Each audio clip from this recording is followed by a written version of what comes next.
E aí, bora mergulhar num assunto que está por toda parte, mas que nem sempre é fácil de entender, a pesquisa em saúde? Vamos juntos desvendar o que tem por trás daquelas manchetes que a gente vê no dia a dia. Fala a verdade, quantas vezes essa frase já apareceu por aí, né? Um novo estudo mostra. Pode ser sobre comida, exercício, um tratamento novo. É uma frase que sempre chama a nossa atenção, mas que muitas vezes deixa a gente com mais dúvida do que certeza. Pois é exatamente aqui que a gente chega no ponto-chave da nossa conversa. Que tipo de estudo? Porque, olha, nem todo estudo é igual. E entender essa diferença é o segredo para não cair em cilada e interpretar a ciência do jeito certo. Então, vamos lá, começando do começo. Para a gente construir o raciocínio, a gente precisa de uma base, né? O que são, afinal, esses estudos de saúde? Bom, o nome técnico é esse aí, estudos clínicos ou epidemiológicos. Mas, na prática, o que isso significa? É bem simples. São pesquisas feitas com pessoas, com seres humanos, para entender como certas coisas afetam a nossa saúde. Pode ser uma intervenção, tipo um remédio novo, ou uma exposição, sei lá, um hábito que a gente tem. Ok, entendi. São estudos com gente. Mas qual é o grande objetivo por trás disso tudo? O que eles querem descobrir, no fim das contas? O objetivo principal é exatamente este: descrever, entender como a saúde e a doença funcionam num grupo grande de pessoas, na população mesmo. A ideia não é olhar para um caso isolado, mas sim desenhar um verdadeiro mapa da saúde de todo mundo.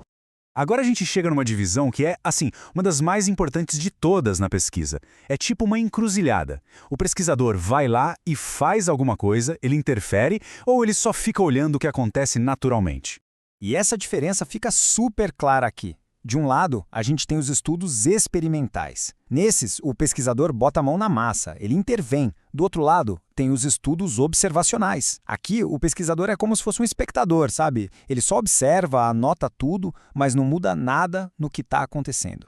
Para ficar ainda mais fácil, vamos pensar numa cozinha. Um estudo experimental seria como mudar o ingrediente na receita do bolo de propósito para ver no que dá. Já o estudo observacional seria só sentar do lado do chefe e anotar tudo o que ele faz, sem dar um único palpite. A grande diferença está na ação. Certo. Agora que essa divisão está clara, vamos focar um pouco naquele grupo dos observadores. Dentro desses estudos, tem um tipo que é super comum e que é o ponto de partida para muita coisa importante na ciência. A gente está falando do estudo observacional descritivo. E o nome já entrega tudo, né? O grande poder dele é descrever, é mostrar como uma situação é na realidade.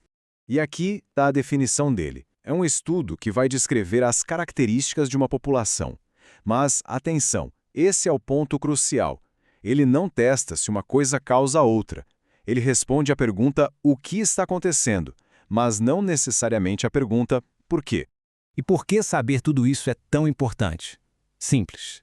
Porque entender essas caixinhas transforma a gente em leitores de ciência muito mais espertos e críticos. Então, resumindo a ópera sobre o estudo descritivo, ele só descreve, tira uma foto do momento. Ele não prova a causa e efeito. E, por fim, ele é um primeiro passo fundamental na pesquisa. É ele que levanta as perguntas que outros estudos mais complexos, talvez até experimentais, vão tentar responder lá na frente. Então fica a reflexão. Da próxima vez que aparecer aquela manchete, um novo estudo mostra, a pergunta a se fazer é, ok, mas que tipo de estudo? Foi só uma descrição ou foi um experimento de verdade? Saber isso muda completamente o jeito de interpretar a notícia. Com esse conhecimento em mãos, de que forma a leitura sobre saúde pode se transformar? Fica a pergunta. Até a próxima!